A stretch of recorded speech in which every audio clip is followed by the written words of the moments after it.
everybody, and welcome to this week's assembly.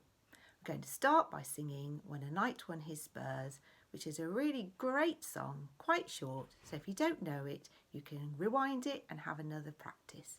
Here we go.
I hope you enjoyed that song. It leads us nicely into our assembly today, which is all about St. George, who was a knight. We're going to be learning about St. George's Day and information about who St. George was. This is a picture of St. George. St. George is the patron saint of England. Like England, every country in the UK has its own patron saint, who in times of great danger is called upon to help save the country from its enemies. St. George is believed to have been a Roman soldier who protested against the Roman torture of Christians.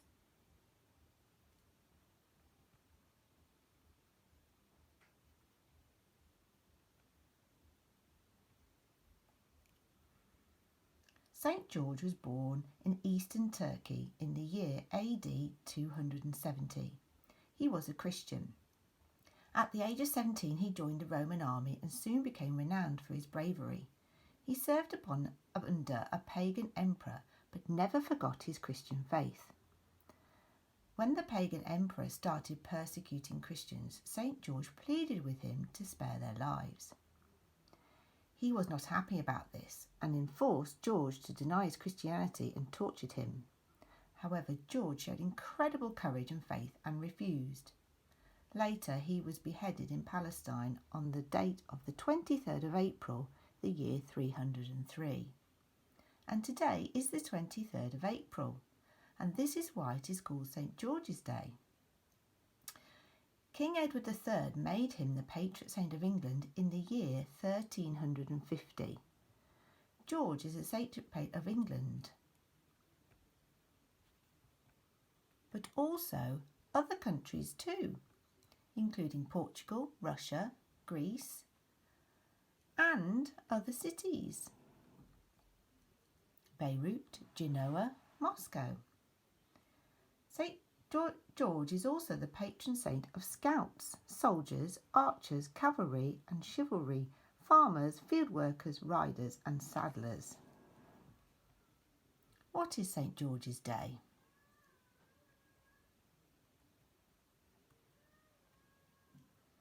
St. George's Day is England's national day. In the year 1222, the English Council of Oxford declared that April the 23rd to be St. George's Day. St. George's emblem, a red cross on a white background, is the flag of England and part of the British Union Jack.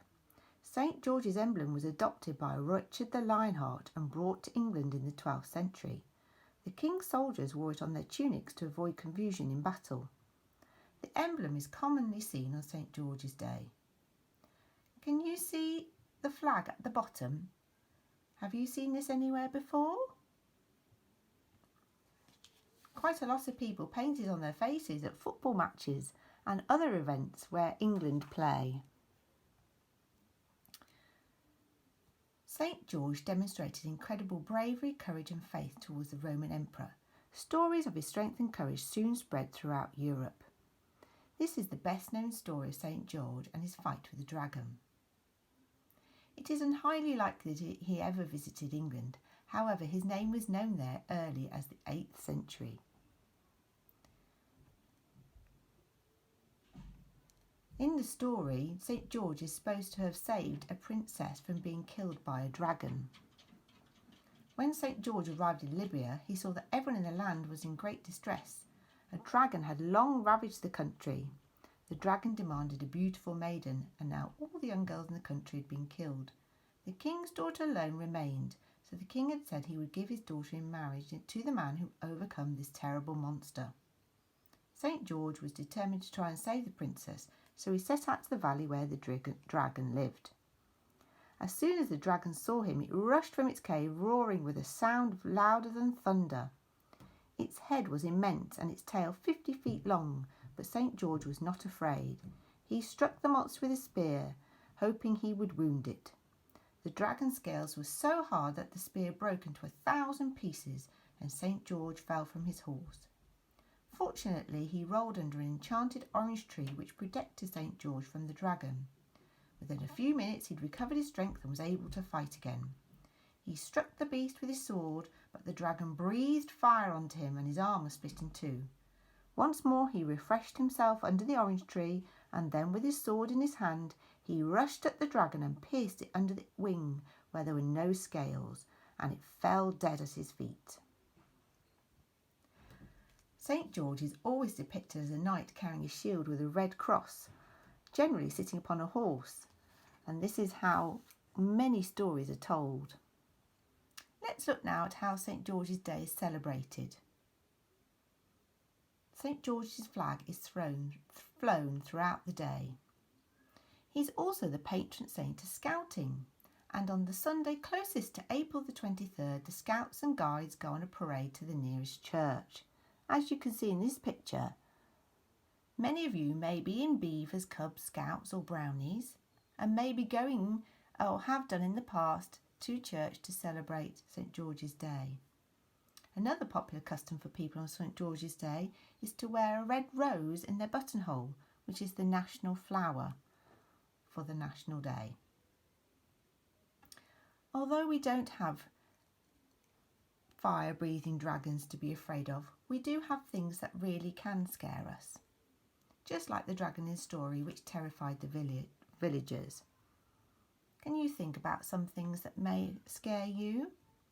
Could you name a few things that you're afraid of? Like spiders or the dark. Sometimes we have to face our fears and be very brave. And I know at this time some of us may feel a little bit scared about what is going on in the world. But we have to be brave and think about the end of it and how we will come through stronger and braver. You can also talk to people about your fears so that you're not scared anymore. I hope you enjoyed learning about St. George and our patron saint. I'd love to see some pictures if you want to draw any pictures of St. George and his dragon and send them in.